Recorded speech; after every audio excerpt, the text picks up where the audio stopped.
Tingrai Punjab national বেংকত জমা account থকা এগৰাকী মহিলাৰ একাউণ্টৰ পৰা কৌশলেৰে 18,000 টকা হৰলুকি কৰাৰ অভিযোগত টিংৰাই শাখাত বিষয়টোৰ সন্দৰ্ভত চুতীয়া ছাত্ৰ সন্থাৰ বিষয়ববীয়াই সমগ্ৰ ঘটনাৰ সন্দৰ্ভত জানিবলৈ উপস্থিত হোৱাৰ বেংকৰ ভিতৰতে এক অপ্ৰীতিকৰ পৰিৱেশৰ সূচনা হয়। পৰৱৰ্তী সময়ত বেংক প্ৰবন্ধকে মহিলা গ্ৰাহকগৰাকীৰ একাউণ্টত পুনৰ সমুদায় ধন উভতাই দিয়ে। বেংক প্ৰবন্ধকগৰাকীয়ে চুতীয়া ছাত্ৰ সন্থাৰ বিষয়ববীয়াক ঘটনাৰ সন্দৰ্ভত জানিবলৈ বেংকত উপস্থিত হোৱাৰ সময়ত উচ্চ স্বৰেৰে দুৰ্ব্যৱহাৰ কৰাৰ অভিযোগ উত্থাপন কৰিছে। লগতে বেংক প্ৰবন্ধকগৰাকীয়ে এটা শব্দও অসমীয়া ভাষা নজনা বিষয়টো তীব্ৰ ভাষাৰে গৰিহণা প্ৰদান কৰাৰ লগতে অনা অসমীয়া বিষয়াক অতি শীঘ্ৰে বদলীকৰণৰ দাবী জনাইছে।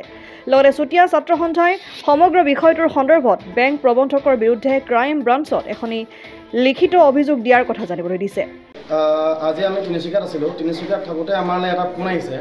এগৰাকী কাষ্টমাৰে এই বেংকৰ এগৰাকী কাষ্টমাৰ এই ওচৰৰে গাঁও এখনৰ এগৰাকী কাষ্টমাৰ ফোন কৰিছে যে তেখেতৰ এই বেংকত থকা এটা একাউণ্ট তেখেতে বন্ধ কৰিব বিচাৰিছিল, কিন্তু বন্ধ কৰাৰ সময়ত তেখেতৰ একাউণ্টত 18,000 কিমান টকা তেখেতৰ একাউণ্টত আছিল।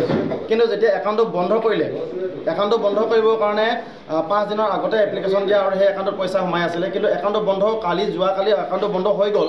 বন্ধ হৈ যোৱাৰ পিছত একাউণ্টটো বন্ধ হৈ গ'ল আৰু তাৰ এই বেংকতে আৰু এটা একাউণ্ট আছিলে, সেই একাউণ্টত ট্ৰেন্সফাৰ হ'বলগীয়া আছিলে পইচাটো, কিন্তু পইচাটো সেই একাউণ্টলৈ পইচাটো ট্ৰেন্সফাৰ নহ'ল। অৰ্থাৎ এই 18,000 টকাটো গায়ব হৈ গ'ল।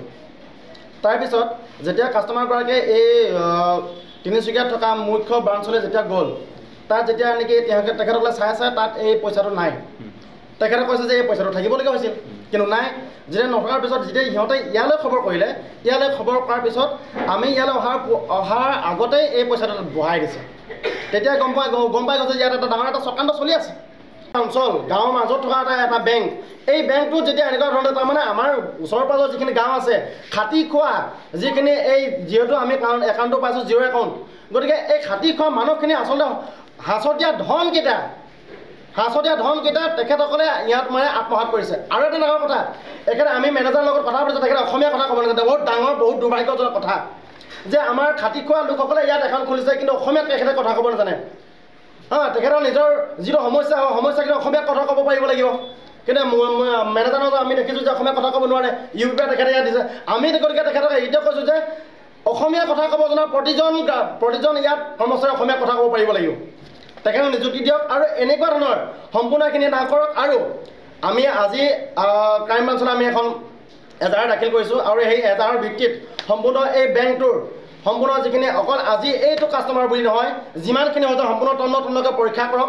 পৰীক্ষা কৰি উচিত যিখিনি আচলতে এই কাণ্ডটোৰ লগত জড়িত, এই উচিত তেখেতসকলক যিখিনি কাণ্ডটোৰ জড়িত বিষয়াসকল আছে, এই বিষয়াসকলক অতি সোনকালে নিলম্বন কৰাৰ ব্যৱস্থা কৰক। আৰু লগতে তেখেতসকলক ছাছপেণ্ডো নহয়, ক'বলৈ গ'লে যে CSP একাউণ্টত CSPৰ লগত তেখেতে একাউণ্টটো খুলিছিলে। CSPক তেখেতে এপ্লাই কৰিছিলে যে একাউণ্টটো বন্ধ কৰিব লাগে। তাৰপিছত ইয়াত CSPৰ লগত এটা অথৰিটি থাকে, মাত্ৰ সিহঁতে CSPয়ে একাউণ্টটো খুলিব পাৰে আৰু টকা পইচাৰ লেনদেনটো কৰিব পাৰে, কিন্তু একাউণ্ট বন্ধ কৰিব পৰা অধিকাৰ কিন্তু CSPসকলৰ নাই। কিন্তু এই বেংকত আমি আহি দেখি পাইছোঁ যে একাউণ্টটো বন্ধ কৰিব পৰা সম্পূৰ্ণ অথৰিটি তেখেতে লৈ লৈছে। কিয়? এইটো সম্পূৰ্ণ হ'ব পাৰে এই বেংকৰ মেনেজাৰৰ লগতে এই বেংকৰ যিখিনি ষ্টাফ, এই ষ্টাফৰ সহযোগিতাত এইখিনি হ'ব পাৰে। CSPসকলে অকলেই গোটেইখিনি কাম কৰিব নোৱাৰে। এই বেংকৰ যিসকল গ্ৰাহক কৰ্মচাৰী আছে, এই কৰ্মচাৰীখিনিৰ সম্পূৰ্ণ সহযোগিতাত, সম্পূৰ্ণ পৃষ্ঠপোষকতাত আচলতে এইখিনি কাণ্ড চলি আছে। আগতে আমি আজি মাত্ৰ এগৰাকী কাষ্টমাৰ আমি পাইছোঁ, আৰু যেতিয়া নেকি আমি ইয়ালৈ আহিছোঁ, ইয়াত যিখিনি আমি উত্তপ্ত এটা পৰিস্থিতিৰ সৃষ্টি হ'ল, তেতিয়া আমাক এগৰাকী কাষ্টমাৰ আহি কৈছে যে দাদা মোৰ এইখিনি এনেকুৱা হ'ল, মই টকা পইচা 5,000 পোৱা নাই। গতিকে আমি ইয়াত কথাটো মাত্ৰ আধা ঘণ্টামান মূৰত আমি দুগৰাকী কাষ্টমাৰ পাইছোঁ। ইয়াৰ আগতে যে আৰু কিমান যে কাষ্টমাৰৰ এনেকুৱা যে হৈ আছে তাৰ কোনো ঠিকনা নাই। গতিকে এতিয়া এই টিংৰাই অঞ্চল। ডিগবৈৰ পৰা ৰাজু হাজৰিকা ৰিপৰ্ট, অসম আদিত্য।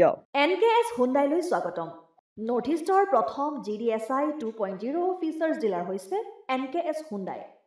অত্যাধুনিক সা সুবিধাৰে তৈয়াৰী মষ্ট আপডেটেড হুণ্ডাই ডিলাৰ এতিয়া ডিব্ৰুগড়ত। আমাৰ NKS হুণ্ডাই ডিলাৰত open sales consulted room, customer ৰুমৰ লগতে পুৰণি গাড়ীৰ এক্সচেঞ্জ ফেচিলিটিও ৰখা হৈছে।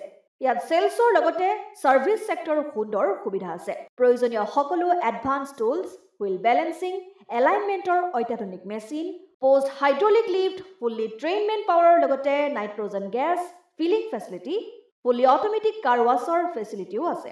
লগতে NKS হুণ্ডাই ডিলাৰে কাষ্টমাৰসকলৰ সুবিধাৰ্থে মোবাইল ছাৰ্ভিচ ভেনৰো ব্যৱস্থা ৰাখিছে, য'ত হাইড্ৰলিক লিফ্ট, ৱাশ্বিং facility, wheel balancing, tyre pressure check কৰাৰ লগতে বহুখিনি সুবিধাই উপলব্ধ আছে। NKS হুণ্ডাইলৈ আহক আৰু সুবিধাসমূহ গ্ৰহণ কৰক।